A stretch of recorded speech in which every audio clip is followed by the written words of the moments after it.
अस्सलाम वालेकुम dear class. आज लेक्चर नंबर 3 मैट्रिक केमिस्ट्री का केमिकल इक्विलिब्रियम चैप्टर का नाम और टॉपिक जो है हमारे पास law of mass action and derivation of expression for KC.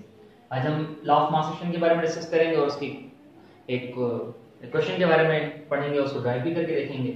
Law of mass action जो है वो गिवन है, दिया गया है स्कैंडिनेवियन साइंटिस्ट की जानिब से, गुडबर्ग एंड वेज की तरफ से। 1864 में साइंटिस्ट ने इस लॉ को पेश किया था और उनके मुताबिक इस स्टेटमेंट की, इस कानून की, कि rate of forward and backward reaction is directly proportional to the active mass of reactants and products। Rate का मतलब मैं आपको पहले बता चुका हूं, that is speed. Active mass का मतलब समझ लें कंसंट्रेशन या मोलरिटी। एक्टिव मास का मतलब कंसंट्रेशन या मोलरिटी, ठीक है। इसका यूनिट होता है कंसंट्रेशन का, एक्टिव मास का, that is mole upon DM cube, ठीक है। ये आप पढ़ चुके हैं क्लास के अंदर मोलरिटी के बारे में।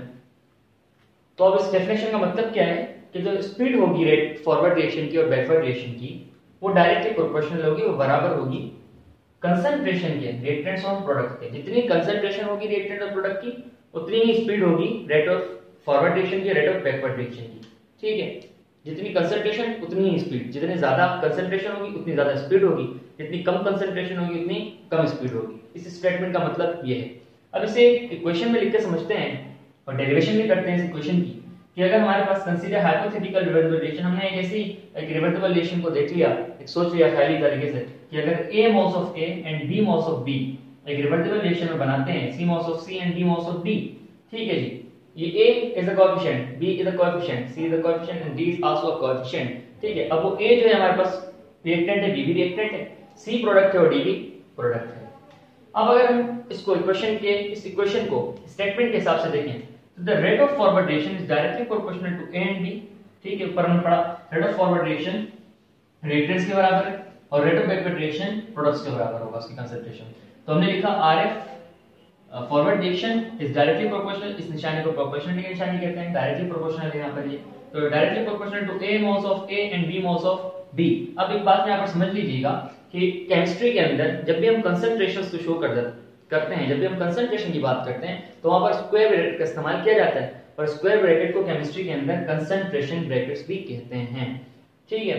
और इसमें एक और बात है, अब जो कोएफिशिएंट, यहां जो कोएफिशिएंट A इस्तेमाल हुआ है वो किसी भी रिएक्टेंट से पहले इस्तेमाल किया गया, लेकिन जब हम कंसंट्रेशन ब्रैकेट के अंदर इस A को रखेंगे तो क्या होगा, हमारे पास जो कोएफिशिएंट है वो हमारे पावर में तब्दील हो जाएगा। इस बात को जान लें आप कि पावर में तब्दील हो जाता है कोई भी कोएफिशिएंट जो हो। तो यहाँ पर जो A हमारे पास मौजूद था, यहाँ पर जो A हमारे पास मौजूद था यहाँ वाला, अब वो कहाँ आ गया, पावर में आ गया, ठीक है।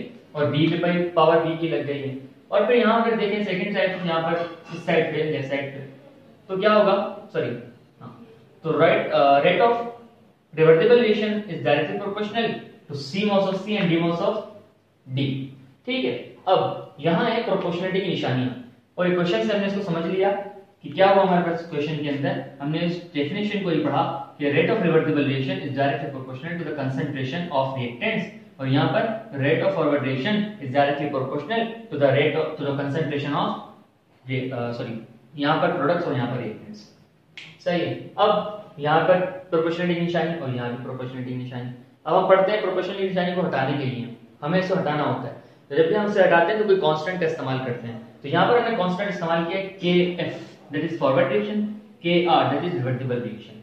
अब अगर दोनों इक्वेशंस को देखा जाए तो दोनों इक्वेशंस बराबर हैं, दोनों की रेट बराबर है, क्योंकि हमने कहा डायरेक्टली प्रोपोर्शनल पढ़ रहे हैं, तो दोनों बराबर की तरफ आ रही है। तो हमने लिख दिया RF बराबर है RR के, ठीक है। अब ये हमारे पास स्टेप आ गया, सबसे इंपॉर्टेंट इक्वेशन यहाँ पर हमारे पास बन गई कि रिवर्सिबल रिएक्शन बराबर हो गया फॉरवर्ड रिएक्शन।